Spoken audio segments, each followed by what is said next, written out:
Selamat pagi semuanya. Assalamualaikum warahmatullahi wabarakatuh. Selamat pagi Bapak Ibu sekalian.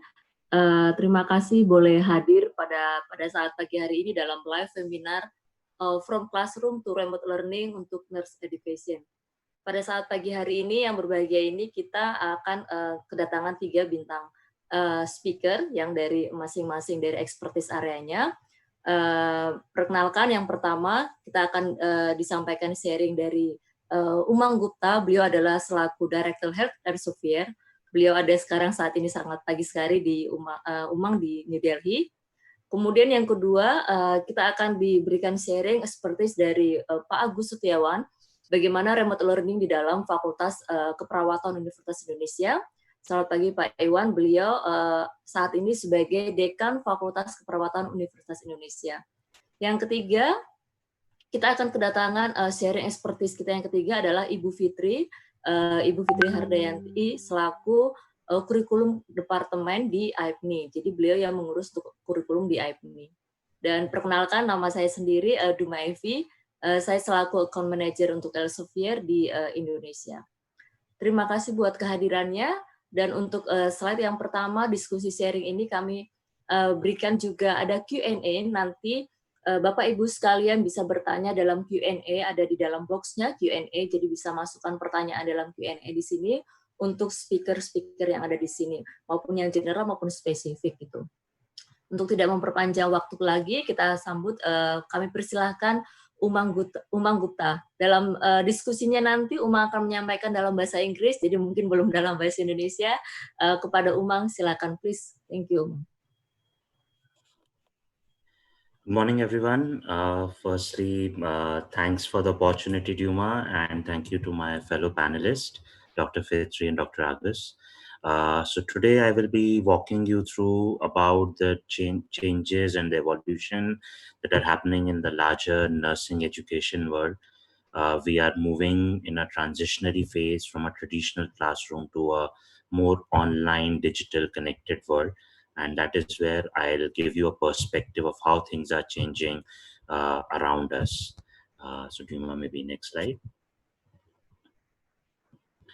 Thank you. So I think as we are all aware that we are living in an environment of change today, a change in all perspectives, whether it is a change from the perspective of more connected patients, more complicated diagnosis. There are healthcare professionals, right from doctors to nurses, have to deal with, or more technological advancements happening around us. I mean, we all will agree that today we are living in an environment of change. And this is the change which is something which will trigger the way we adopt the educational tools, technologies, methodologies around us, imparting education to our budding nurses and fellow students. Next, Yuma. Next. So as you see, the challenges that are practicing nurses and the future nurses will face in the coming years or months as multifold. One is there is definitely an increase in the workload and a responsibility. You may face a sudden big caseload when they haven't done as a student, you haven't practiced that. So suddenly you might be encountering a case which is something which is beyond your normal learning or experience. There is definitely a much more accountability which is coming on healthcare professionals, especially the nurses, which are, I would say, at the front line and the first point of contact when a patient is on the bedside. And finally, we need a much more highly qualified, highly skilled staff and students who are transitioning from theory to practice. So these are the challenges which our nurse fraternity will be facing or are facing as we speak in a day-to-day scenario. Next, Yuma.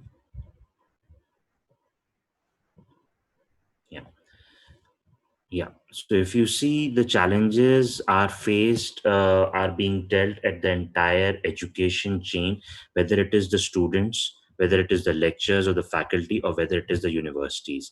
So as students, you may not have enough time to go through all the study material that you are dealing with. I mean, within the 24-hour framework that we have at our disposal, you have multiple deliverables to deliver, multiple challenges to face. So there is always a paucity of time. There is immense pressure to perform with a zero margin of error.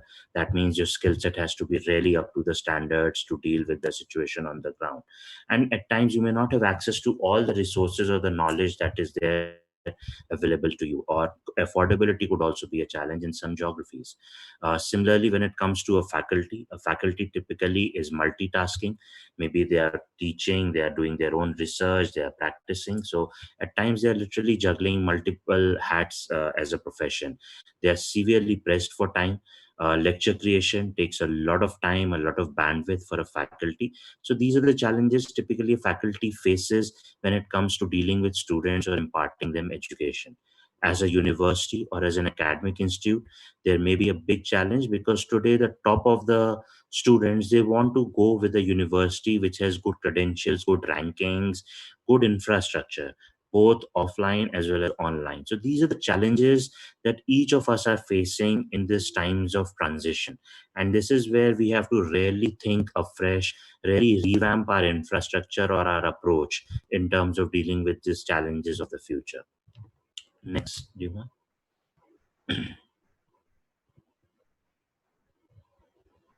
Yeah. Next. Yeah. So if you see the next generation of nurses, what is expected out of them? It's to be much more secure. And as we speak, the nursing education is undergoing a major paradigm shift, right from a traditional approach to a more, I would say, digital approach. Look at all the parameters which we are facing today. From a transmission of knowledge, not just about knowledge, it's becoming more and more focused about how we prepare our professionals from a uh, practice readiness. It's not just theory now, it's more about practical approach now. From a more teacher centric approach to a more student centric approach. The student is now at the center of it all, consuming the education, the knowledge, and then utilizing it in his day to day practice. Then, from a one size fits all, a homogeneous education to a much more personalized approach. Each and every student today is very different. His or her motivations are different, their strengths are different, weaknesses are different. So that is where a more customized tailor approach of education comes into picture. As kind of a student and zone blend multiple online is exposed to. So uh, kind of educational approach, more modern online approach. Next, with the to be staggered, most typically exposed to first the six science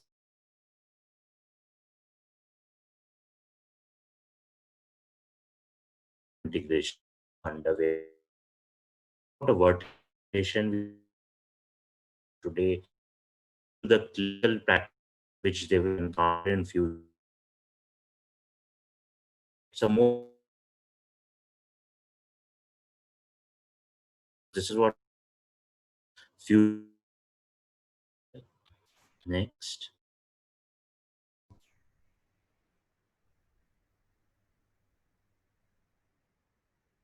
students involved rather than all means that customize around that approach, how he takes knowledge, how he absorbs it, so the student to become more at the what our learning is we think is so our curriculum. So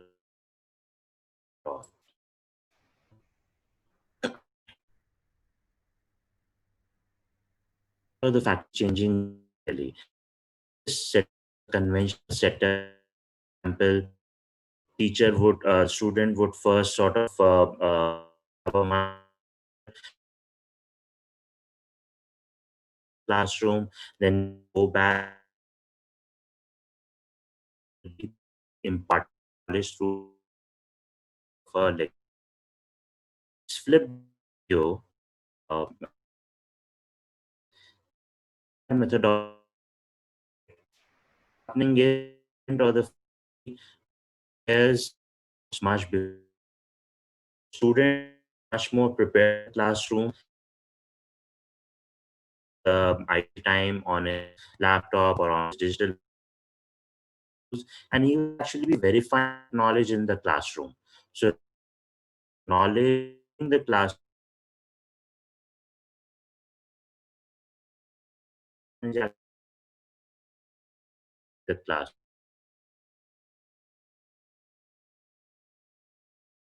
student. He was a conventional setup more like of a guide, literally in a more customized manner, latest tools. So then ecosystem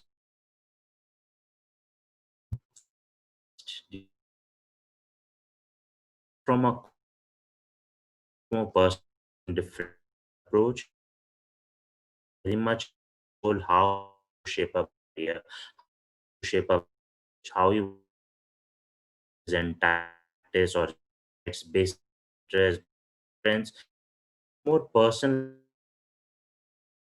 is what going to evolve and is evolving now. Yeah, as we or as fact digital back to the spread phone, internet,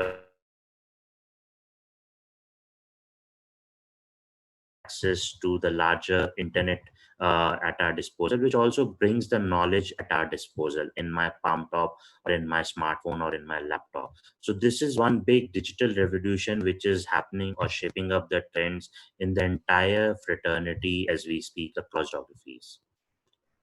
Next, yeah. And this also allows much more of a learning, like I said before, studying and learning anytime, anywhere. It's not just restricted to the four walls of a classroom.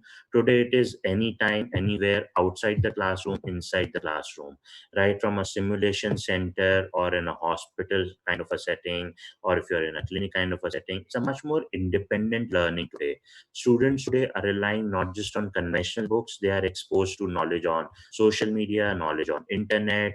You are using e-textbooks, so it's a learning which can happen at any time, 24 into 7, in any kind of a setting, which is a very big advantage for us and also a very big challenge for us, that how do we bring those resources to the student and to the faculty in various kind of diverse settings. Next, Yuma. Next. So like I said, it's much more of a blended approach today, much more connected learning, not just relying on books, not just relying on a face-to-face kind of a setup, but using online resources, using various tools that are at their disposal, and in a very blended kind of an approach. Next. Yeah. And as we speak, see, like I said before, there's a huge transition happening in the education world as well. So today you see a lot of new technologies coming up. We talk about 3D anatomy, where a student can literally touch and feel inside the human body rather than seeing it over a textbooks. We are talking about virtual reality or augmented reality, where a student can literally be sitting inside the human brain and seeing how the human brain functions. So these are all the tools and technologies, thanks to the technology advancements, thanks to the internet and the digital revolution which is happening around us. So these are all the latest tools which are today coming in our education. And these are no more sort of a science fiction or a future thing. These are much more in practice today across the world, very much in use by the faculty and the students. So it's not more a futuristic dream, it is much more practical. And all of these tools, technologies, next Duma, is something which is right from the student to the entire practicing life cycle of a nurse. So this is where, as Elsevier, we also did how the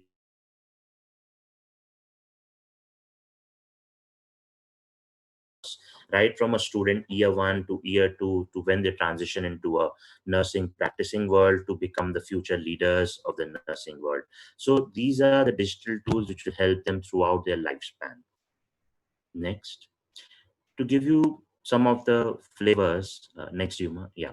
For example, when we talk about some of the tools that we encounter on a day-to-day basis in the practice or the research or the education setup, so something like a clinical key student or the clinical key skills or the clinical key student for nursing. So these are some of those examples that we see day in, day out, where students are using much more tech-enabled, digital savvy knowledge portals to enable or enhance their research or their education skill sets.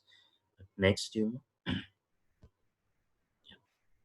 So if you see, we are actually turning the conventional book kind of a knowledge to a much more tech-enabled kind of a platform where you can have a much more personalized kind of a bookshelf in your palm top on your smartphone, or you can use the same kind of a methodology that you use in a typical print book that you are highlighting, making notes. So the entire piece, I would say, has just shifted from a textbook to a much more digital platform. And the power of this platform is that you can use it anytime, anywhere, in whichever way you want to customize your learning. So this is what the transition is happening as we are going through across the institutes that we are working.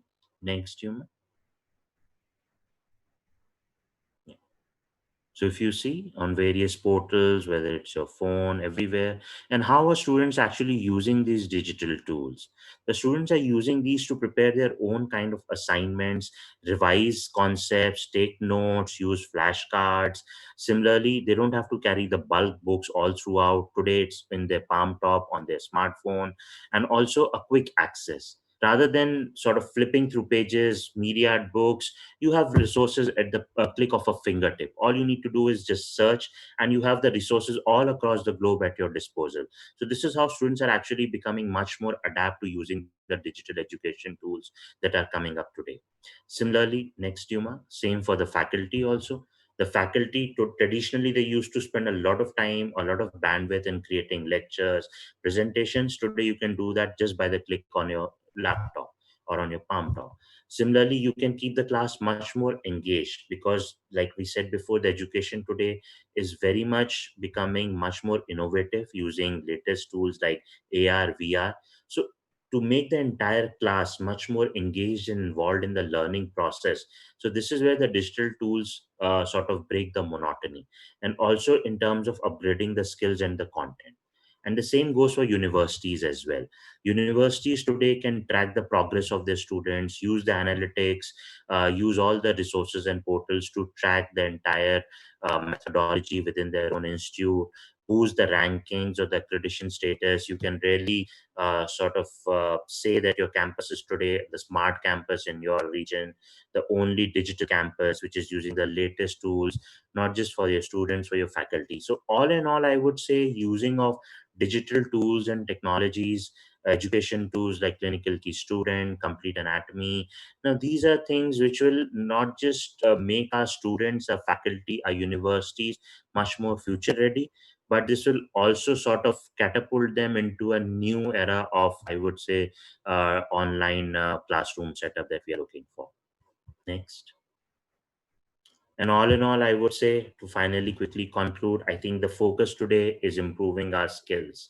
Today, as we are sort of dealing with so many challenges, both outside and inside, I mean, using the digital tools will really make our nurses literally a superpower, which they are today, I would say. But this is something the entire focus is on how do we make them much more future ready in terms of their skills to deal with the future unknown challenges. So this is where I would say the power of digital education really takes center stage. Thank you. Thank you, Umang, for your comprehensive discussion and presentation about the digital learning for the faculty nursing in the world. For the next speaker, we very happy, sangat bahagia sekali pada saat pagi hari ini. Kita akan ada sharing dari Pak Iwan, Pak Agus Setiawan. Jadi mungkin Pak Agus atau Pak Iwan gitu. Dia akan menyampaikan diskusi berkaitan dengan bagaimana kita mengadaptasi pendidikan keperawatan menuju kenormalan baru atau new normal. Jadi mungkin sekarang kita sudah bicara mengenai kayak new normal itu bagaimana. Nanti akan Pak Iwan akan kurang lebih 15-20 menit. Saya ingatkan kembali buat para dosen atau para kolega sekalian, kalau ada pertanyaan jangan lupa kepada toolbox-nya ada Q&A, boleh submit pertanyaan di Q&A. Kepada Pak Agus, kami persilahkan. Baik, terima kasih Ibu Duma. Selamat pagi Bapak Ibu sekalian. Assalamualaikum warahmatullahi wabarakatuh. Pertama saya ingin mengucapkan terima kasih kepada AIPNI dan Elsevier yang sudah menginisiasi kegiatan webinar hari ini. Pada paparkan teknologi learning yang merupakan atau isi dari kemudian juga Bu Fitri nanti akan presentasi terkait dengan survei yang sudah dilakukan terkait metode pembelajaran yang baru di masa pandemi COVID-19 ini. Saya juga ingin menyampaikan terima kasih pada seluruh peserta saya sampai Papua ada mudah-mudahan dari webinar kita pada pagi hari ini. Pada kesempatan ini saya ingin menyampaikan dengan pendidikan keperawatan menuju new normal atau kenormalan baru. Tadi sudah disampaikan oleh Mr. Umang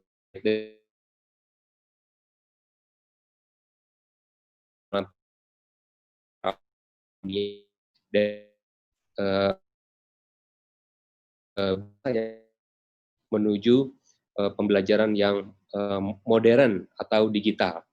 Nah, seperti kita ketahui bersama di awal kemarin kita menghadapi pandemi COVID-19 dan menuntut kita semua untuk merubah dan pembelajaran digital.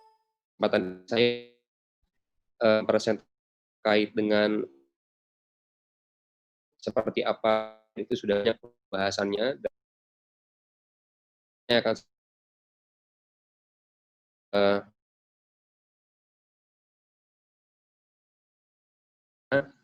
kita dilihat dari berbagai aspek dengan pendekatan sistem. Ya. Nanti Bu Fitri akan mempresentasikan lebih detail tentang pelaksanaannya di institusi anggota AIPNI. Lanjut, Bu Duma. Ya, tadi sudah disampaikan, mengapa kita harus berubah itu pertanyaan kita dan terkait dengan tren organisasi terkait menuanya penduduk dunia, terkait dengan konektivitas yang ini menuntut adanya perubahan-perubahan revolusi industri, ya, terkait dengan perubahan pasar. Kemudian kita juga mendengar belum lama ini terkait dengan kebijakan kampus merdeka, di mana mahasiswa kita diberikan kemerdekaan untuk belajar apa yang mereka inginkan dengan cara yang mereka inginkan. Sudah banyak sekali didiskusikan itu. Nah, ternyata datang di awal 2020 ini pandemi COVID-19 yang mengakselerasi perubahan-perubahan itu sehingga mau tidak mau, suka atau tidak suka, kita harus berhadapan dengan kenormalan yang baru. Jadi, keadaan megatrends, kemudian revolusi industri, kebijakan kampus merdeka, mau nggak mau, kita harus berubah dengan adanya pandemi COVID-19 ini.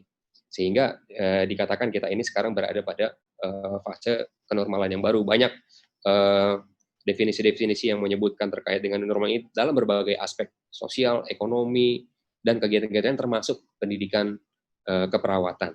Lanjut, Bu Duma.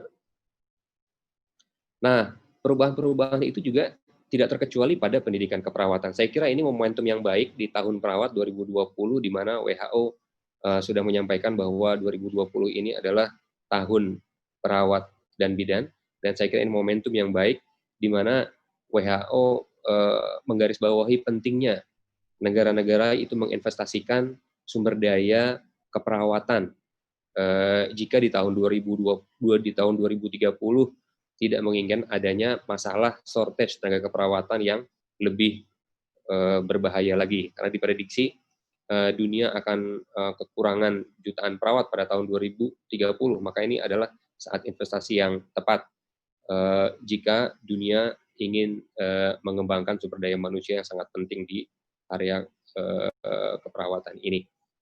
Nah, perubahan-perubahan itu didasari oleh beberapa hal. Kita perlu mengantisipasi terkait adanya dinamika masalah kesehatan, menular dan tidak menular, yang sekarang ini tidak terantisipasi, tentunya mengagetkan kita semua, tapi kita dipaksa untuk beradaptasi. Kemudian kebutuhan masyarakat juga tentunya berubah, perubahan sistem kesehatan, kemajuan teknologi tadi banyak telah diuraikan oleh Mr. Umang. Begitu juga perubahan karakteristik peserta didik. Mahasiswa yang kita didik hari ini adalah mahasiswa milenial yang mereka akan lulus di zamannya, yang mereka akan hidup dengan situasi yang baru. Yang tadi disebutkan, saya menangkap suatu istilah yang sangat menarik adalah we are in environmental change. Kita ini di lingkungan yang berubah, bahwa perubahan itu adalah satu keniscayaan, akan berubah terus, ya, akan terjadi. Yang tidak berubah adalah perubahan itu sendiri. Jadi selama kita hidup, maka perubahan itu akan terus terjadi. Siapa yang bisa survive adalah mereka yang bisa beradaptasi dengan perubahan-perubahan itu. Dan kita tentunya keperawatan harus tetap beradaptasi dengan perubahan-perubahan yang terjadi. Lanjut, Bu Duma. Nah, ini saya meng-highlight bahwa peserta didik kita sekarang ini adalah generasi milenial. Mereka adalah generasi yang native terhadap digital, kemudian mereka sangat senang sekali melakukan multitasking. Bahkan saya dengar sekarang ini yang mengikuti webinar ini duduk di antara 3 komputer, ya, mengikuti 3 kegiatan sekaligus, mengikuti webinar ini sambil mengajar dan lain-lain. Ya, mereka juga menginginkan efisiensi, mudah bosan, menginginkan sesuatu yang menarik, ya, menginginkan feedback yang cepat, dan mereka menginginkan pembelajaran yang cepat, ya, pembelajaran yang efektif dan efisien. Lanjut. Nah, ini saya kira singkat saja, kita bisa melihat ternyata penggunaan internet ini juga merupakan satu kesempatan buat kita semua untuk dimanfaatkan. Di dunia penggunaan internet sudah sangat banyak, termasuk di Indonesia. Lanjut, ada tren di negara maju dan negara-negara berkembang. Saya kira ini kita lanjut saja. Lanjut, Bu Duma. Ini di USA, sebagian besar penggunaan internet adalah penggunaan sosial media.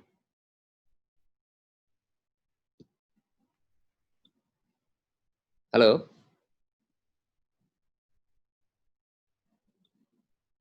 Ya, penggunaan sosial media. Dan nanti kita bisa melihat dari survei yang kami lakukan pada pembelajaran online ini, sebagian besar dosen dan mahasiswa masih preferensinya adalah menggunakan sosial media untuk proses belajar mengajar.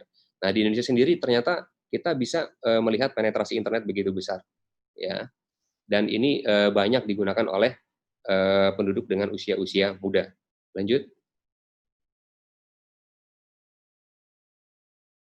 Nah, ternyata sosial media ini juga sudah banyak digunakan dalam pendidikan keperawatan. Banyak teori-teori yang dari publikasi yang mengelaborasi terkait dengan penggunaan internet dan sosial media ini. Di antaranya adalah social network theory, social cognitive theory, dan lain-lain. Nanti kita bisa elaborasi lebih dalam lagi. Keuntungannya apa menggunakan sosial media di dalam nursing education ini? Selanjutnya, Bu Duma, kita bisa melihat ada beberapa hal. Ya, jadi ternyata dengan penggunaan media digital ini bisa membantu mahasiswa untuk mendapatkan pengetahuan dan keterampilan yang lebih besar, ya, di dalam kegiatan-kegiatan profesional dan lain-lain. Kemudian membantu mahasiswa untuk lebih bisa terekspos dengan kegiatan-kegiatan yang sifatnya digital, kemudian lebih engage dengan dunia industri di masa depan, ya. Kemudian ada juga mempromosikan critical thinking, kolaborasi, karena terbuka di dunia digital dan internet itu. Kemudian juga mahasiswa bisa mendapatkan asistensi terkait dengan pendidikan kesehatan untuk pasien. Lanjut. Nah, sekarang saya akan menyampaikan pembelajaran kami di Fakultas Ilmu Keperawatan Universitas Indonesia, bagaimana kita beradaptasi dengan sistem yang baru tadi menghadapi perubahan-perubahan. Ya, saya mencoba menjelaskan ini dengan pendekatan sistem building block. Ya. Jadi paling tidak ada 6 hal yang harus kita siapkan ketika kita ingin beradaptasi dengan situasi yang baru. Yang pertama adalah terkait dengan leadership and governance. Yang kedua terkait dengan sumber daya manusianya, yang ketiga terkait dengan fasilitasnya, kemudian terkait dengan pendanaannya, kemudian terkait dengan monitoring evaluasi, dan terkait dengan service delivery-nya. Lanjut. Nah, sekarang kita coba melihat satu-satu, apa yang kita siapkan untuk beradaptasi masuk ke era yang baru ini. Yang pertama yang dipentingkan adalah kita perlu menyiapkan tatanannya, perlu menyiapkan kebijakan-kebijakannya. Ya, dimulai dari peraturan-peraturan pemerintah. Kita ingat di awal dulu waktu pertama kali ada pandemi wabah ini, ada kebijakan pemerintah terkait di mana mahasiswa harus melakukan remote learning, kemudian ada keputusan menteri rektor terkait dengan kebijakan bekerja dari rumah dan lain-lain. Dan ini secara teknis diteruskan dengan keputusan dekan terkait dengan pembelajaran. Kenapa ini penting? Ini menjadi dasar hukum supaya tidak terjadi permasalahan di kemudian hari, termasuk terkait dengan transfer SKS, ya, terkait dengan relawan, pengaturannya seperti apa ketika mereka harus melakukan praktik klinik kemudian digantikan dengan program relawan, bagaimana itu dikonversi terhadap SKS. Nah, itu perlu ada panduan-panduannya yang dibuat dalam keputusan dekan dan kebijakan-kebijakan. Lanjut. Nah, yang kedua adalah menyiapkan terkait dengan sumber daya manusianya. Nah, terkait dengan sumber daya manusianya ini tentunya kita harus menyiapkan pemetaan terkait dengan kapasitas dosen, tenaga kependidikan, dan mahasiswa, dilakukan pelatihan-pelatihan terkait dengan model-model yang baru. Kemudian kita juga perlu menyiapkan champions, ya, bahwa ternyata kecepatan dan kemampuan dosen, tenaga kependidikan, mahasiswa untuk memasuki era pembelajaran yang baru ini sangat berbeda-beda. Kita harus identifikasi siapa yang punya kekuatan, siapa yang punya keterampilan lebih, itu yang kita tangkap dan bisa memberikan, mensupport tenaga yang lain. Dan pada kesempatan ini SDM juga didorong untuk menggunakan sumber-sumber pembelajaran yang tersedia. Sumber-sumber pembelajaran yang tersedia itu apa? Sekarang ini banyak sekali dilakukan webinar-webinar, dilakukan seminar-seminar online yang gratis, di mana kita bisa mendapatkan pengetahuan-pengetahuan baru dengan cara yang mudah. Begitu juga menggunakan sumber-sumber yang bisa diakses melalui media-media digital. Lanjut. Nah, yang ketiga adalah aspek fasilitas. Aspek fasilitas ini juga sesuatu yang sangat penting. Saya kira ini yang menjadi concern kita semua. Perlu pemetaan dan penguatan infrastruktur, baik dari segi hardware dan software. Beberapa fasilitas yang kami gunakan selama memasuki di pandemi COVID-19 ini, diantaranya adalah sistem informasi akademik yang memang sudah ada di tingkat universitas, kemudian e-learning management system, di mana para dosen dan mahasiswa bisa menggunakan sistem ini untuk melakukan pembelajaran dari awal sampai evaluasi di akhir, dan menggunakan yang terbanyak adalah virtual class dengan berbagai platform online. Seperti sekarang ini menggunakan Zoom, menggunakan Google Meet, menggunakan Microsoft Teams, dan lain-lain, termasuk penggunaan sosial media, ya, WhatsApp group, ya, dan penggunaan sosial media yang lain. Selanjutnya adalah penyediaan media dan sumber pembelajaran, ya, penggunaan database. Tentunya ini saya percaya teman-teman di kampus lain juga menyiapkan ini, termasuk electronic resources yang salah satunya tadi disampaikan oleh Pak Umang dan Elsevier, yang tersedia adalah clinical case. Saya kira ini satu resource juga yang sangat bermanfaat dan bisa digunakan.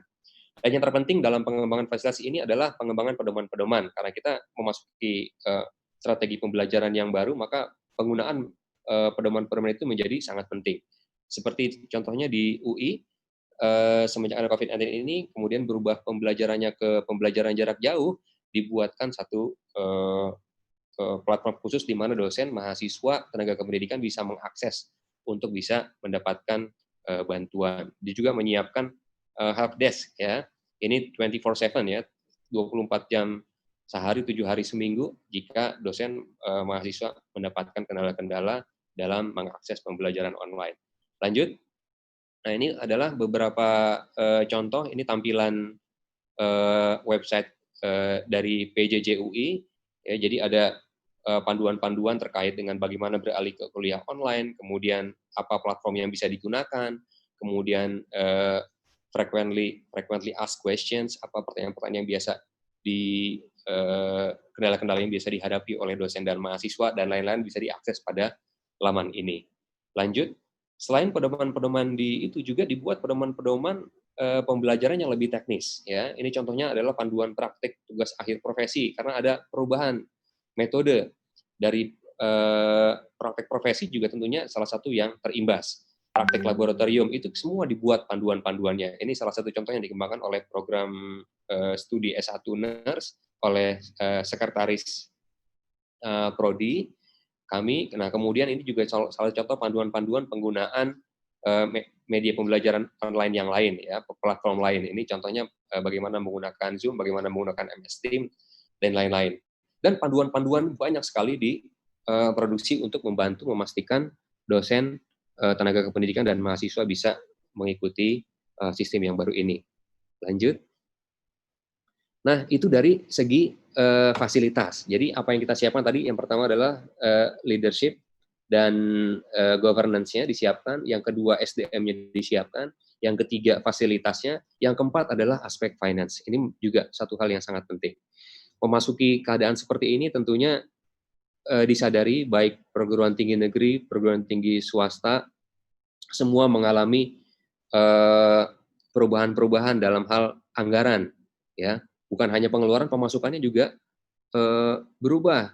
Ya, anggaran-anggaran negara banyak digunakan untuk penanganan COVID, sehingga subsidi untuk perguruan tinggi juga menurun. Begitu juga di swasta juga demikian, tentunya pemasukannya juga pasti akan mengalami imbas juga dari pandemi COVID-19 ini. Nah, untuk itu perlu ada prioritas-prioritas dengan mengedepankan prinsip efektivitas dan efisiensi, dengan perlu fleksibel namun akuntabel.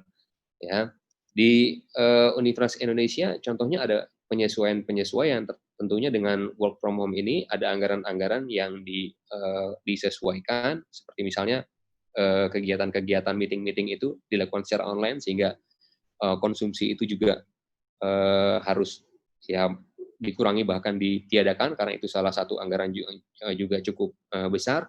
Juga tentunya akan ada penyesuaian terkait dengan remunerasi pengajaran. Ya, tentunya dengan metode online ini juga perlu di-adjust juga terkait dengan remunerasi, termasuk prioritas untuk membeli atau menganggarkan sumber-sumber pembelajaran online tadi. Ini juga menjadi sangat penting. Ya, itu dari aspek financing.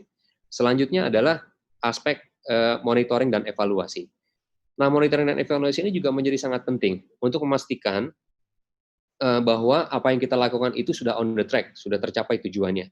Nah, monitoring evaluasi ini dilaksanakan di berbagai level, universitas, fakultas, sampai dengan tingkat program studi. Ini dilakukan dilakukan kepada setiap unsur, pengelola, dosen, tenaga pendidikan, mahasiswa. Yang dilakukan di tingkat fakultas itu dilakukan oleh unit penjaminan mutu, ya, dan dilakukan dengan berbagai metode secara rutin, FGD, survei dengan rapat rutin, dilihat apa kendalanya untuk segera, dan ini menjadi penting untuk mitigasi risiko dan dasar pengambilan keputusan ke depan. Ya. Nah, di slide selanjutnya saya menampilkan beberapa contoh survei-survei yang dilakukan di tingkat universitas di minggu pertama. Banyak sebetulnya hasil surveinya, tapi saya tidak tampilkan semua. Ini diantaranya adalah terkait dengan beban kerja yang dirasakan dengan adanya PJJ, tentunya meningkat, dosen lebih banyak duduk di depan komputer, kemudian penggunaan platform aplikasi PJJ yang diinginkan. Jadi kita bisa melihat yang terbanyak digunakan oleh dosen dan mahasiswa itu adalah sosial media atau WhatsApp. Yang kedua tadi e-learning management system, kemudian Zoom, MS Teams, dan lain-lain. Ya. Kemudian selanjutnya ini contoh survei yang dilakukan di tingkat fakultas dengan rangkuman hasil surveinya, beberapa media yang bisa digunakan, kemudian bagaimana pembelajaran yang dilakukan di laboratorium, itu semua kita evaluasi.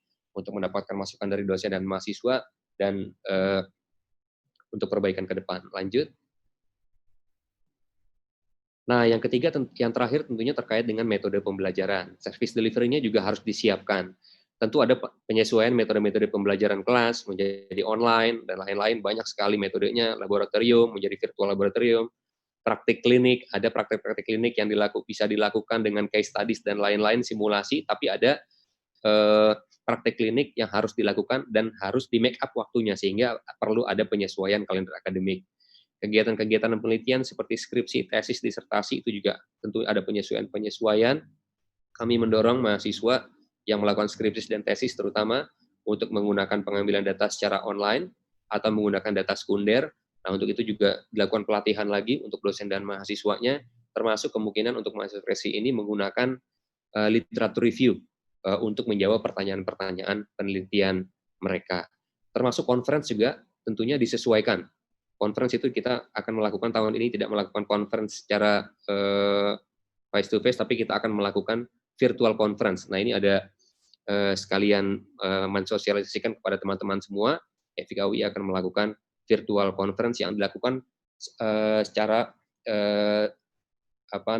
rally ya, bulan September, Oktober, November. Jadi teman-teman yang punya hasil penelitian bisa menyampaikan di virtual conference dan tidak perlu datang ke kampus, tidak perlu datang ke Jakarta, teman-teman bisa mempresentasikan dari tempatnya masing-masing. Lanjut. Nah, tentunya ada tantangan-tantangan dalam masa transisi ini, ya, kesiapan dan kemampuan secara kecepatan dosen, mahasiswa, tenaga kependidikan itu bervariasi. Kemudian dukungan finansial dan infrastruktur ini juga masih menjadi tantangan buat kita semua karena digital resource itu sesuatu yang sangat mahal. Untuk berlangganan Microsoft Teams aja universitas harus mengeluarkan ratusan juta rupiah. Kemudian kalau untuk clinical key juga, namun mudah-mudahan nanti Elsevier bisa memberikan penawaran-penawaran khusus ya buat kita semua sehingga kita bisa memanfaatkan digital learning. Lanjut. Nah, way forward sekarang terus ke depan seperti apa menghadapi tantangan ini? Kita perlu menghadapi beradaptasi dengan situasi yang baru ini bukan hanya sekedar beradaptasi dengan situasi yang baru. Bukan sekedar berubah metodologi, bukan hanya berubah strategi, tapi merubah mindset, merubah paradigma. Jadi harus punya paradigma yang baru. Jadi perlu sifat prudent namanya, ya. Kita mengantisipasi perubahan ke depan, bahwa ke depan mungkin sekarang akan berubah lagi ke depan seperti apa. Dan harus terbuka. Saya sering menyampaikan ke teman-teman di fakultas bahwa pikiran kita itu seperti parasut, orang terjun payung, hanya akan berfungsi kalau itu terbuka dan kita selamat sampai di bawah. Kalau terbuka, kalau tertutup tentunya itu tidak berfungsi dan tentu bisa mendatangkan kecelakaan untuk kita. Dan perlu proses berubah dalam beradaptasi ini, perlu kemampuan prudent dan open mind. Ya, secara bertahap tentu menguatkan infrastruktur, kemudian meningkatkan imunitas organisasi dan saling menguatkan, mengembangkan riset untuk perbaikan ke depan, membangun jejaring itu menjadi sangat penting karena sekarang ini semua serba virtual, kita nggak perlu kelas yang besar-besar, semua bisa dilakukan dan menggunakan network yang kita punya.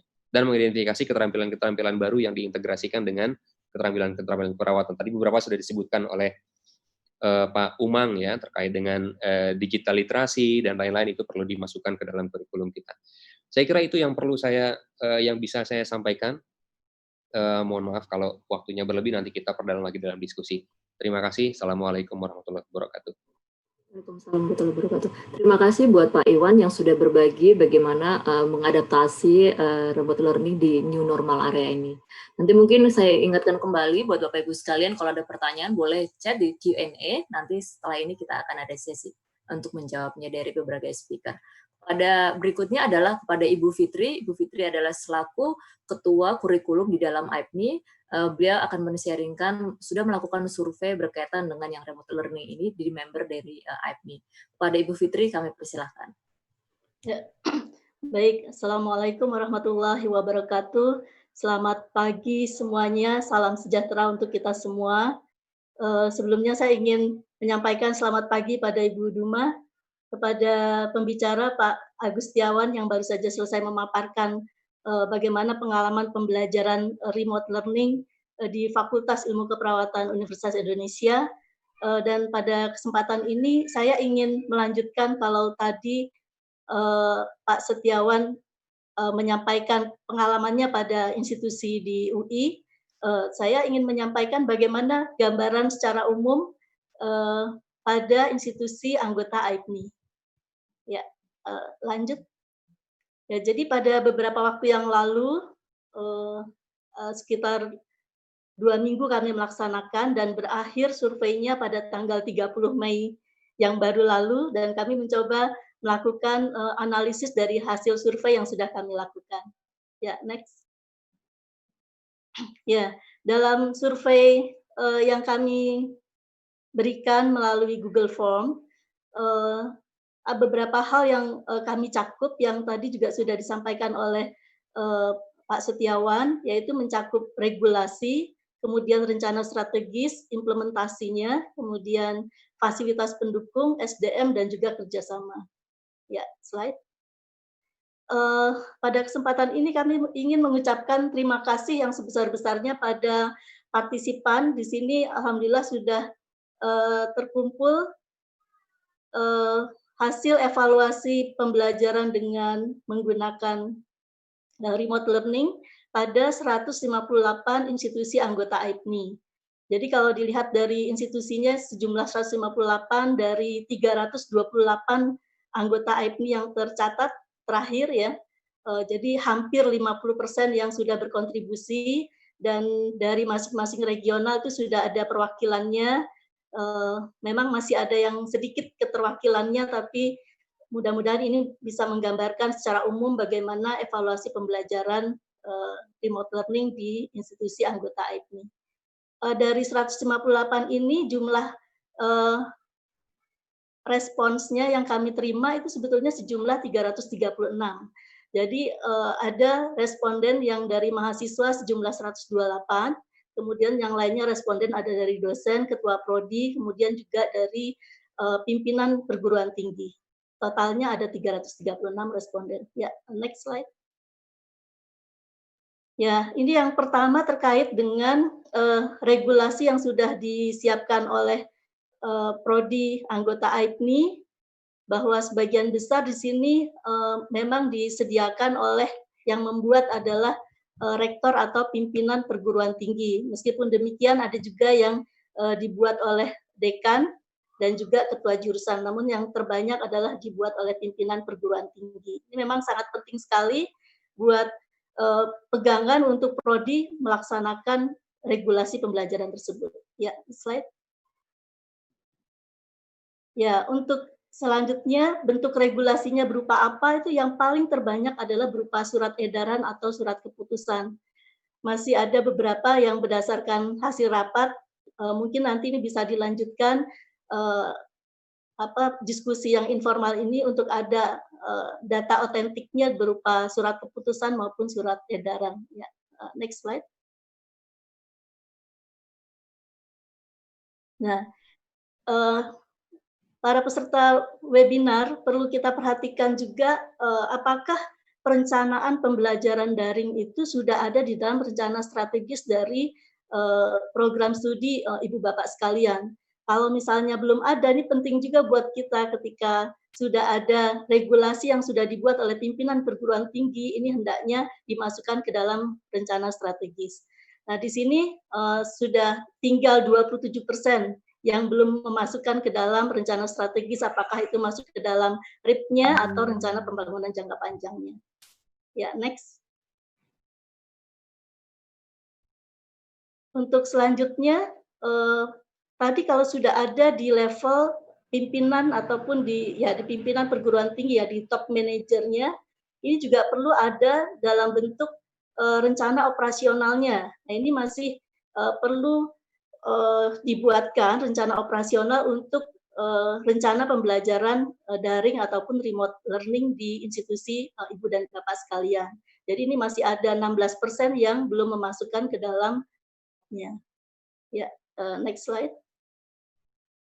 Nah, tadi renov itu di dalam Renstra ataupun renov itu, jadi di dalam yang pertama di level universitas, kemudian di level fakultas, dan kemudian juga sebaiknya ada juga di dalam level prodi renov untuk rencana pembelajaran ini untuk dituangkannya. Selanjutnya mengenai bentuk pembelajarannya.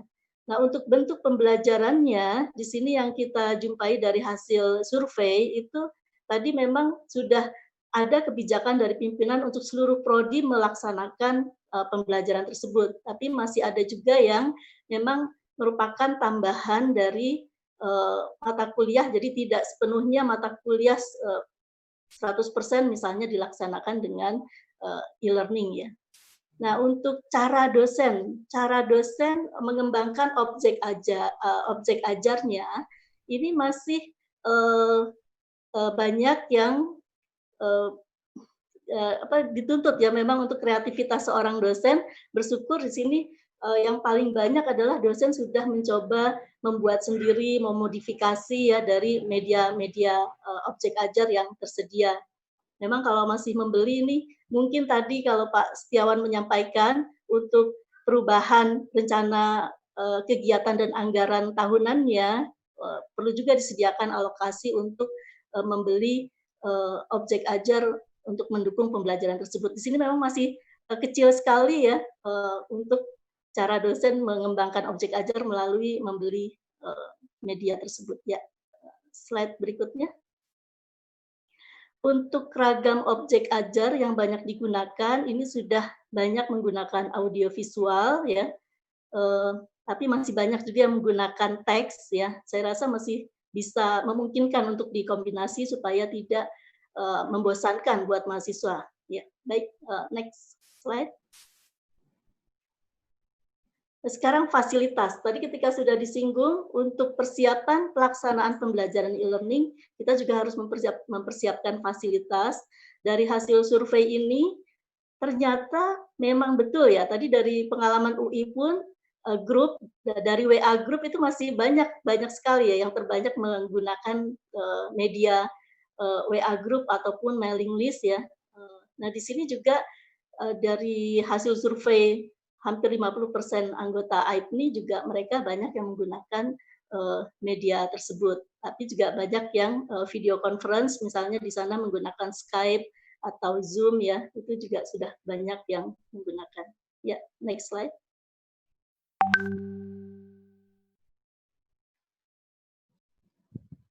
Slide berikutnya, Bu Duma. Ya, sebelum ini untuk sebelumnya Bu, jadi kalau beberapa waktu yang lalu kita mendapatkan banyak peringatan ya untuk bahayanya penggunaan Zoom, tapi ternyata favorit ya, idle-nya di sini memang aktivitas untuk tool yang digunakan untuk tool sinkronnya, banyak institusi yang masih menggunakan Zoom. Ya, mungkin yang perlu diperhatikan bagaimana mengoptimalkan fasilitas yang sudah disediakan oleh Zoom ini, sementara yang kekurangan yang ada itu coba kita antisipasi ya. Baik, yang berikutnya.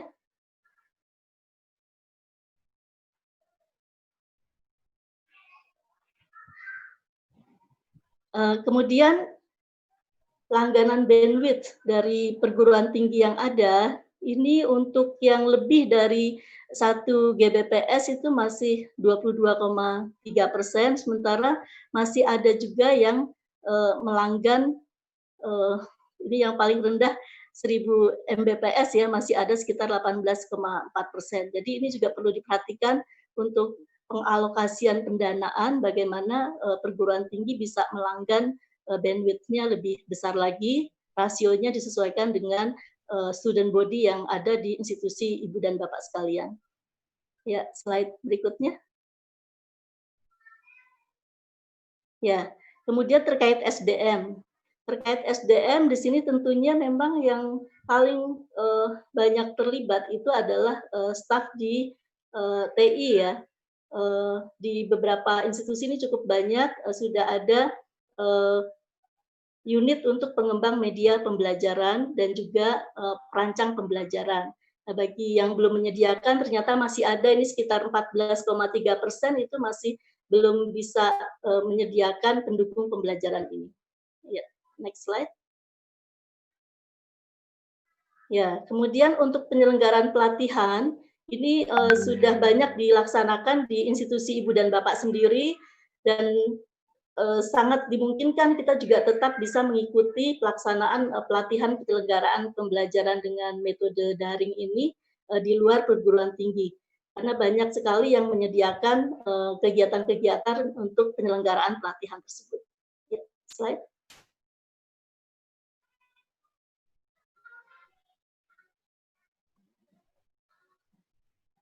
Ya, kemudian yang terakhir adalah terkait dengan kerjasama.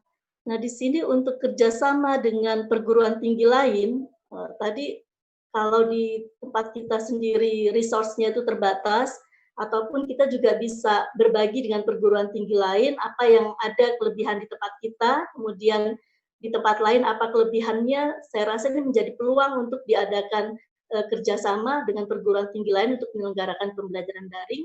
Di sini masih ada sekitar 21% yang belum ada kerjasama dengan perguruan tinggi lain untuk penyelenggaraan pembelajaran daring. Ya, slide berikutnya.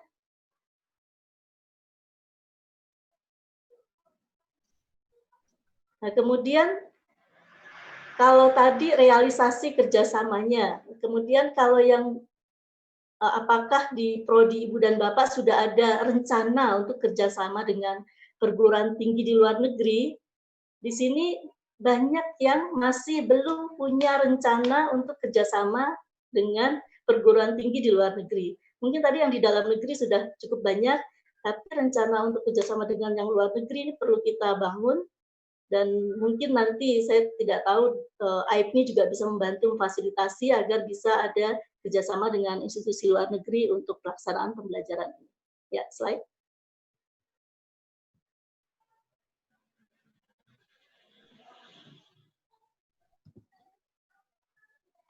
Kemudian rencana kerjasama dengan perguruan tinggi di luar negeri untuk kita bertindak sebagai agen atau filial, ataupun kita sebagai salah satu unit sumber belajar jarak jauh, ya.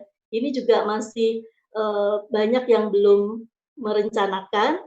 Mungkin dengan yang dalam negeri sudah ada yang memulai, tapi yang di luar negeri juga perlu kita rencanakan untuk rencana kerjasama.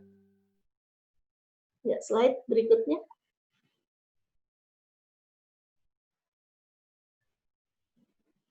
Untuk kerjasama dengan PT di luar negeri untuk menjalankan pembelajaran daring.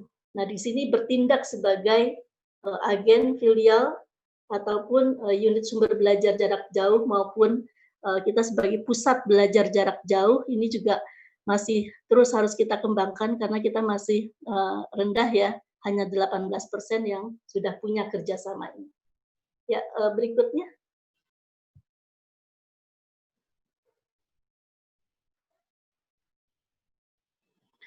Ibu dan Bapak, di dalam survei yang kami laksanakan selain mencakup 6 aspek tadi, kami juga mencoba menghimpun dengan melalui pertanyaan terbuka apa saja masalah-masalah yang dijumpai oleh institusi ketika mereka melaksanakan pembelajaran daring. Ini kami bagi permasalahan pada saat tahap akademik dan juga nanti ada permasalahan pada tahap profesi.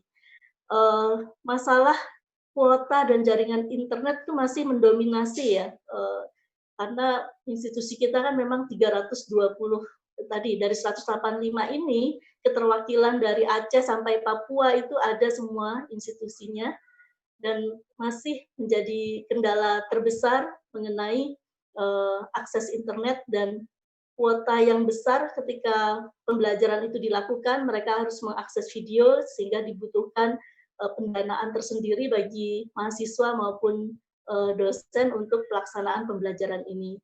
Kemudian juga mereka merasakan bahwa pembelajaran keterampilan di laboratorium itu masih kurang maksimal. Kemudian praktek lab dan klinik pada tahap akademik tetap sudah mulai diperkenalkan dengan wahana praktik, Nah, ini masih belum bisa dilaksanakan. Ini konteksnya pada masa COVID ya. Jadi untuk survei ini memang 3 bulan ditanyakan itu beberapa bulan pelaksanaan pembelajaran ini. Jadi memang apa yang ditemukan ini kalau tidak pada situasi COVID semua normal, mungkin kita memang bisa mengkombinasi pembelajaran yang diberikan secara tatap muka dan memang harus pergi ke wahana praktik. Tapi kalau situasi kayak gini, ada yang menjadi kendala, mereka belum bisa terpapar dengan wahana praktik. Kemudian pencapaian pembelajarannya hanya sampai pada aspek kognitif saja, tugas dosen selalu ada di setiap pertemuan, artinya dosen itu ketika memberikan materinya itu banyak yang diakhiri dengan penugasan-penugasan. Nah, ini mahasiswa merasa load-nya mendapatkan tugas tambahan dengan pembelajaran e-learning ini menjadi bebannya semakin bertambah. Ya, kemudian aplikasi daringnya mungkin kurang user friendly. Ini jadi tadi salah satunya memang SIA-nya itu harus kita perbaiki yang lebih familiar dan memudahkan mahasiswa dan menyenangkan buat mahasiswa menggunakan aplikasi yang sudah kita buat ya. Sebelum semua dosen menguasai IT, ini mungkin solusinya nanti dengan pelatihan ya. Terus masih ada mahasiswa yang belum dapat menggunakan aplikasi. Kemudian masih sulit menyesuaikan diri dengan pembelajaran daring. Nah, yang agak menarik ini adalah mengenai motivasi dan kemampuan mahasiswa. Jadi ternyata masih ditemukan mahasiswa maupun dosen juga yang motivasinya masih rendah untuk menggunakan pembelajaran dengan e-learning ini. Tetapi kondisi COVID ini memaksa mereka, the show must go on, harus berjalan, apapun keadaannya tertati-tati, mereka yang belum tahu ini secara bertahap belajar, sehingga apapun yang terjadi, akhirnya semua harus berjalan untuk pembelajaran e-learning ini bisa dilaksanakan. Dan ada yang merasa bahwa lebih sulit memahami materi diberikan dengan cara e-learning ini atau menggunakan daring ini. Ya, next slide. Itu secara umum di tahap akademik. Yang di tahap profesi, pada slide berikutnya, kalau masalah kuota dan jaringan ini juga masih dijumpai, namun di sini masalah yang lebih spesifik yang dijumpai pada tahap profesi adalah media kasus yang terbatas, kemudian sulitnya virtual real untuk keterampilan klinik, kemudian koneksi internet masih juga dijumpai ya, kesulitan mengevaluasi kemampuan mahasiswa, sulit menyediakan metode pencapaian kompetensi psikomotor dan evaluasinya, mahasiswa dan dosen masih kurang mahir dalam menggunakan TI, dan karena ini pembelajaran tahap profesi, preseptor klinik itu juga sudah dilibatkan agar mereka juga terpapar dengan atau familiar untuk menggunakan pembelajaran daring ini. Nah, di sini ternyata masih banyak juga preseptor klinik yang belum terbiasa menggunakan daring. Kemudian mahasiswa kurang puas terhadap pencapaian kompetensinya untuk tahap profesi ini dengan menggunakan e-learning ya. Dan tentunya tadi ada yang menarik di sini adalah distraksinya jadi lebih banyak, kurang fokus dan merasa kurang nyaman. Ya, slide berikutnya. Slide berikutnya mengenai upaya yang dilakukan. Saya agak banyak menyampaikan ini, kenapa? Mungkin dari upaya-upaya pengalaman dari institusi yang sudah melakukan upaya-upaya mengoptimalkan daring ini pada pembelajaran tahap akademik dan profesi, masih ada institusi yang belum mencoba yang sudah dilakukan oleh institusi lain, maka bisa mencoba mengadop dari institusi yang sudah mencoba untuk melakukan upaya lebih maksimal ya. Misalnya di sini dengan evaluasi di akhir jam praktik atau pembelajaran, kemudian MONEF tadi ya, terkait Pak Iwan tadi menyinggung tentang penjaminan mutu di kita tuh harus siap untuk melakukan secara berkala MONEF pembelajarannya, dan mungkin tidak seperti biasanya dilakukan setiap 1 semester atau 1 tahun sekali, karena situasinya seperti ini sesuatu yang baru, kita perlu melakukan terus-menerus lebih frekuen ya, supaya kita bisa mengatasi permasalahan yang ada sebelumnya apa, kemudian kita perbaiki secara terus-menerus sehingga nanti bisa dikontrol permasalahan yang sebelumnya bisa diatasi, sehingga kita akan lebih baik dari waktu ke waktu untuk pelaksanaan pembelajaran ini. Kemudian mencari aplikasi yang tidak membosankan. mengajarkan materi dengan banyak contoh-contoh ya. Memang tadi kaitannya dengan beban kerja dosen yang bertambah, dosen juga mempunyai keinginan bagaimana membantu mahasiswa, memudahkan mahasiswa memahami materi yang disampaikan. Nah, itu berusaha kita menyediakan waktu untuk mencari contoh-contoh agar mahasiswa itu mempunyai gambaran yang lebih real untuk materi yang diajarkan. Menambah bandwidth itu juga sudah banyak yang melakukan, sosialisasi terus-menerus. Karena ketika menjelaskan misalnya pelaksanaan pembelajaran ini tidak cukup satu kali, ya perlu pemahaman dan ini perlu dilakukan terus-menerus dijelaskan dan sehingga semua tuh baik dosen maupun mahasiswa memahami urgensinya kita perlu melakukan pembelajaran ini di situasi yang sekarang ini. Kemudian memberikan pelatihan e-learning dan blended learning, membuat video juga, kemudian mahasiswa diminta mencari lokasi koneksi internet terbaiknya. Misalnya dia, maaf masih ada mahasiswa tuh yang tinggalnya di pucuk gunung ya, sehingga dia harus turun gunung untuk bisa akses materi pembelajaran secara daring ini. Memodifikasi metode pembelajaran, meminta mahasiswa membuat resume pembelajaran, dan untuk tahap profesi diminta membuat laporan pendahuluan. Ya, next.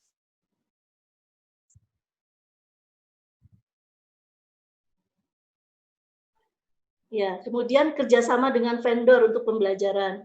Ada misalnya dengan vendor tertentu kita bisa berlangganan karena ini untuk pembelajaran, mereka juga punya perusahaannya punya CSR ya, seperti itu. Jadi karena ini semua dalam situasi sulit, banyak juga yang memberikan kemudahan, terus harga yang murah ya, penawaran harga yang murah agar mahasiswa bisa tetap belajar, menawarkan mahasiswa menjadi relawan COVID. Nah, di sini juga ada capaian pembelajaran yang sudah bisa dicapai mahasiswa dengan tugasnya sebagai relawan ini. Kemudian evaluasi dari dosen dan mahasiswa untuk perbaikan, jadi setiap minggu itu perlu dievaluasi apa masukannya dan kita lakukan perbaikan secara bertahap. Kemudian ada juga yang memberikan recording video conference-nya, handout, terus kemudian juga video ataupun e-book yang dapat membantu mahasiswa memahami materi lebih baik. Tadi untuk skripsi juga memang bisa digunakan metode yang dilakukan secara daring ataupun media sosial, dalam arti maksudnya pengambilan datanya dengan memanfaatkan media yang bisa terjangkau yang tidak membahayakan mahasiswa. Memodifikasi kasus ya, kemudian juga jam tatap muka daring diperpendek karena materi itu sudah kita upload semuanya, jadi untuk tatap mukanya seharusnya misalnya 100 menit karena mahasiswa sudah baca duluan, itu bisa diperpendek, tidak harus sejumlah itu. Ya, next slide.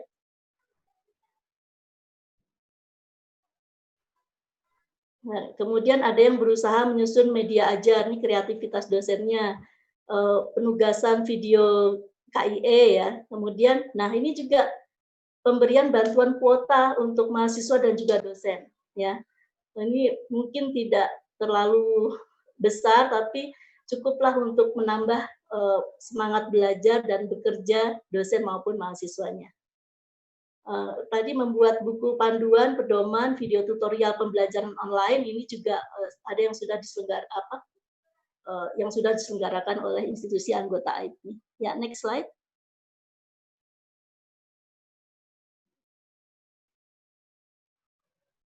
Ya, yang terakhir tentang saran untuk optimalisasi pembelajaran daring. Di sini ada saran-saran yang baik sekali, antara lain supaya bisa tersedia panduan dan trik-trik khusus pembelajaran, kemudian lebih banyak dibukanya kesempatan daring antar institusi, ya, kerjasama dengan provider dan penyedia aplikasi, kemudian pelatihan berbagai media, belajar untuk laboratorium dan klinik secara daring, kebijakan yang jelas dari, ini ada yang meminta juga, kebijakan yang jelas dari AIPNI untuk mengarahkan perkuliahan daring ini, kemudian juga membuat contoh-contoh video pembelajarannya, kemudian perlu pengenalan kepada mahasiswa baru tentang pembelajaran daring, workshop mengenai pembelajaran tahap akademik dan profesi, kemudian yang tidak berbiaya tinggi, menyiapkan sarana prasarana penunjang, membuat platform yang murah dan mudah diakses, serta ada modul pembelajaran daring yang sinkron dan yang asinkronis ya. Yang berikutnya, Ibu dan Bapak, saya rasa yang ini slide terakhir sebelum saya akhiri. Ini ada satu quote yang baik bisa saya sampaikan, bahwa setiap penemuan selalu menciptakan pengetahuan baru. Ilmu tidak dikonsumsi tetapi diproduksi. 1000 pengetahuan tidak akan berarti tanpa satu tindakan yang nyata. Kau punya semua pengetahuan tentang dia, termasuk perihal dia yang tak ingin memilikimu. Satu-satunya sumber pengetahuan adalah pengalaman. Nah, Ibu dan Bapak serta webinar, jadi dengan pengalaman COVID ini adalah merupakan satu sumber pengetahuan buat kita semua dan pembelajaran buat kita semua yang tentunya menjadi pengalaman yang sangat mahal buat kita dan sivitas akademika juga seluruh masyarakat luas. Demikian, selamat pagi. Assalamualaikum warahmatullahi wabarakatuh. Waalaikumsalam. Terima kasih buat Ibu Fitri yang sudah memberikan pemaparan bagaimana survei kurang lebih 3 bulan terakhir ya, melakukan metode learning daring di anggota AIPNI. Jadi surveinya cukup sangat, sudah melebihi 50%, ada 158 tadi kalau nggak salah, dari 328 member. Oke, saat ini kita sudah ada dalam sesi diskusi. Mungkin saya mulai, ada kurang lebih, terima kasih buat pertanyaannya, ada kurang lebih 122 pertanyaan. Saya mungkin mulai dari Pak Iwan dulu ya. Mungkin Ibu Fitri bisa tarik napas sebentar gitu.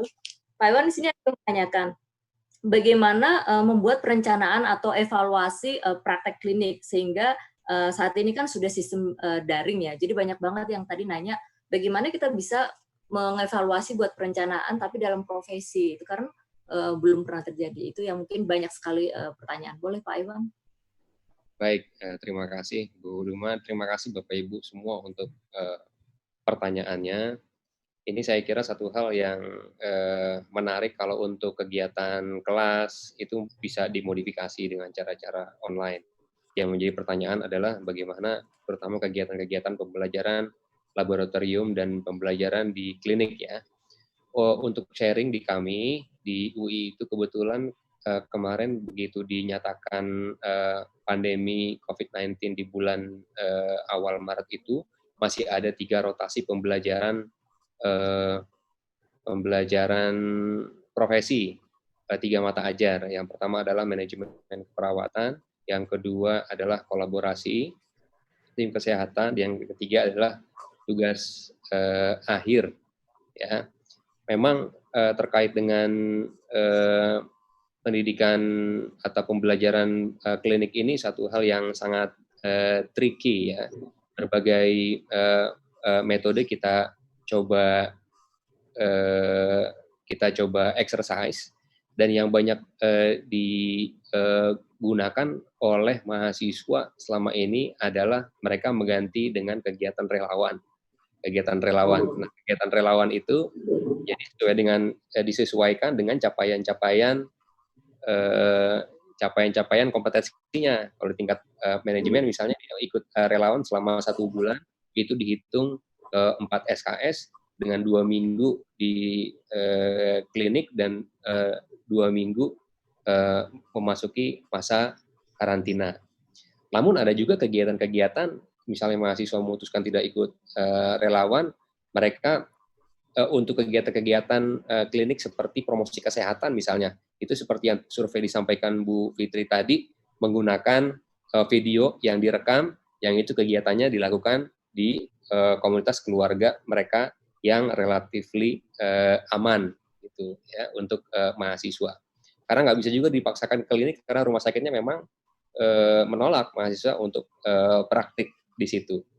Nah, bagaimana dengan keterampilan-keterampilan klinik yang tidak bisa digantikan, baik kegiatan relawan atau kegiatan direkam atau yang tadi diskusinya dilakukan secara conference dengan dosen lewat metode online, itu di awal Juni ini kita melakukan pemetaan di setiap prodi, baik spesialis maupun prodi nurse, apa keterampilan yang belum tercapai diidentifikasi. Jika tidak bisa dilakukan dengan simulasi atau tidak bisa dilakukan dengan metode lain, maka akan ada make up, ada penyesuaian kalender akademik.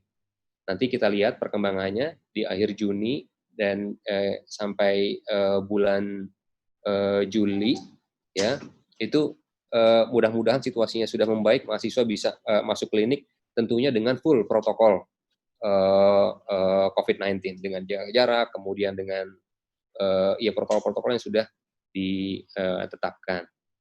Bagaimana juga kalau belum tercapai juga, ini tentunya ada justifikasi dari pendidikan, dari program studi. Kompetensinya nggak bisa belum tercapai juga.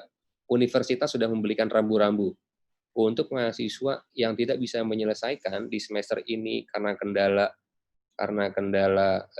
tidak mungkin kendala COVID seperti skripsi, tesis, ya atau praktik klinik, itu diberi kesempatan melanjutkan semester depan tanpa penalti. Ya, untuk tuition fee-nya nggak bayar penuh. Ya, jadi mahasiswa yang udah deadline nih misalnya skripsi, tesis, tapi karena COVID ngambil data online juga nggak bisa, kemudian ngambil data sekunder, pakai data sekunder juga nggak bisa, harus intervensi, terpaksa harus perpanjang semester depan, maka ada kebijakan-kebijakan khusus, ya.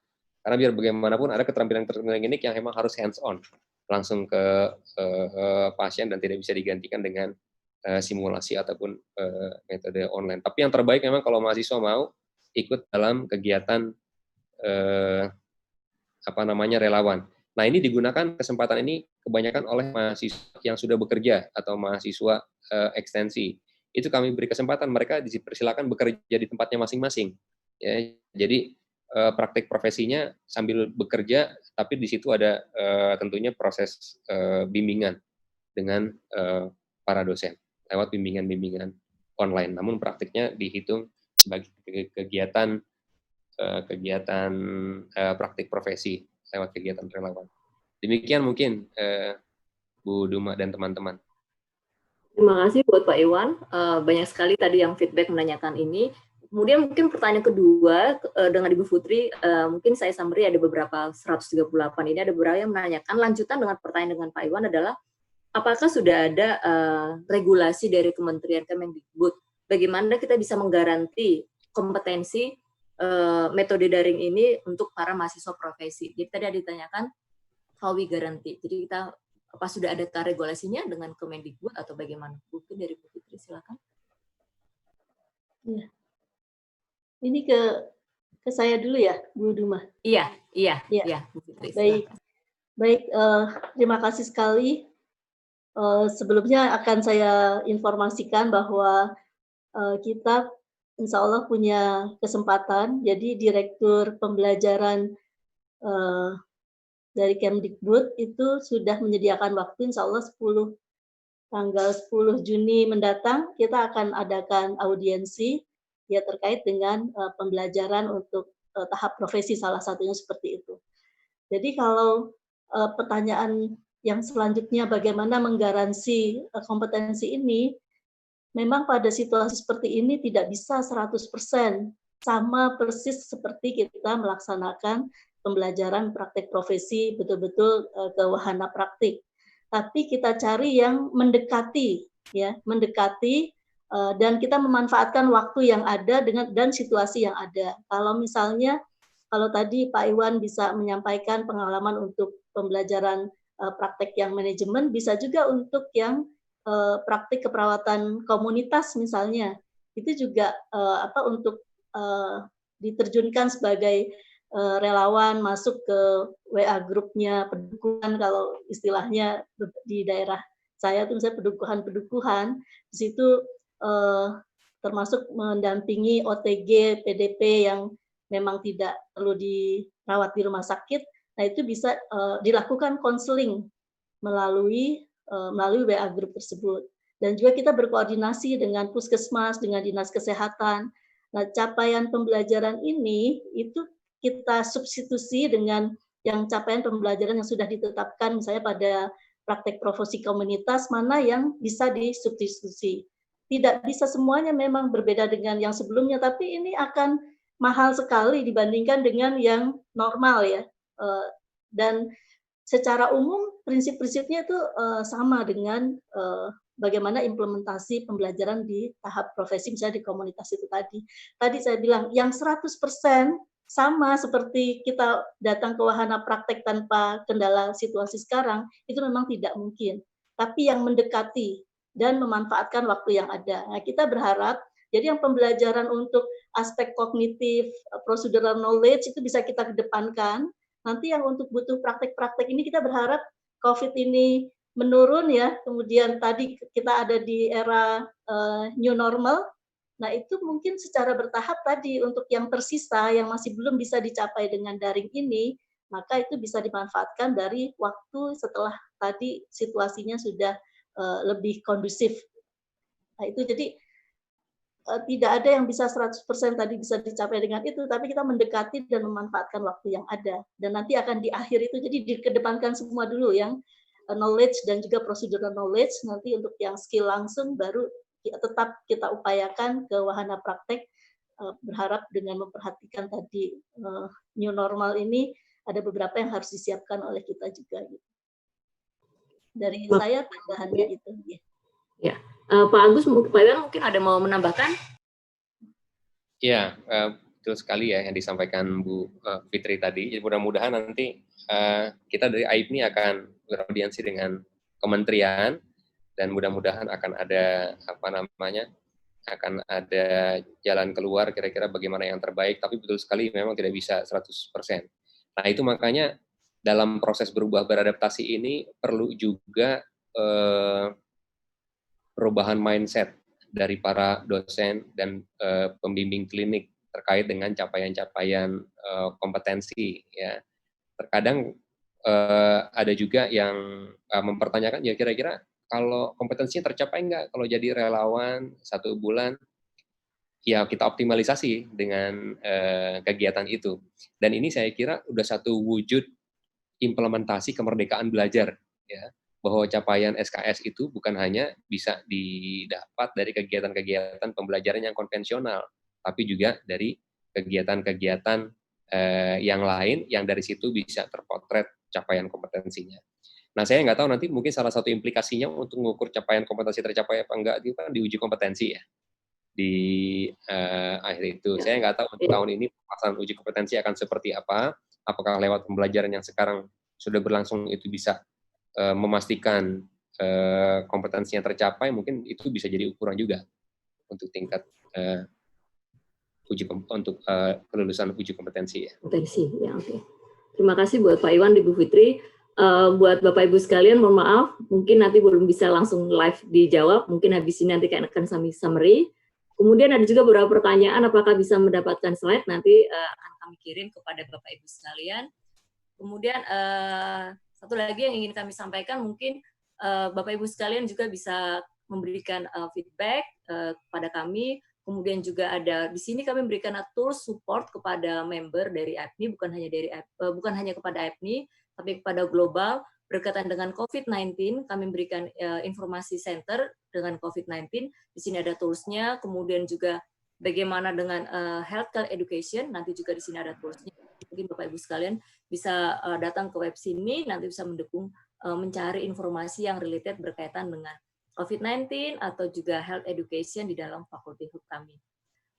Mohon maaf, sudah kita lebih dari 20 menit, tapi Bapak Ibu sekalian cukup sangat antusias, jadi di 11.26, jadi sudah kelewatan, tapi ada lebih 1.000 partisipan. Terima kasih buat kehadiran Bapak Ibu sekalian. Terima kasih Bu Fitri yang sudah berbagi, sudah melakukan survei dengan baik. Kira-kira nanti kita bisa pikirkan kembali apa yang bisa kita lakukan bersama untuk lebih baik lagi dalam daring ini, remote learning. Terima kasih juga buat Pak Iwan yang sudah sharing knowledge bagaimana melakukan adaptasi dalam new normal nantinya ini, sekiranya bermanfaat buat kita sekalian. Dan juga thank you so much for Umang for sharing your knowledge. It's very early morning for you, I think, in New Delhi, but you do it for us, like we appreciate. Thank you so much. Terima kasih buat Ibu sekalian. Kiranya ini bermanfaat. Sekali lagi kami mohon maaf kalau ada salah. Kami tutup acara ini. Waalaikumsalam. Terima kasih. Selamat siang. Selamat siang. Terima kasih Bapak Ibu semua. Terima kasih. Terima kasih Bu Fitri, Pak Umang. Thank you. Sama-sama. Thank you. Bu Duma. Terima kasih.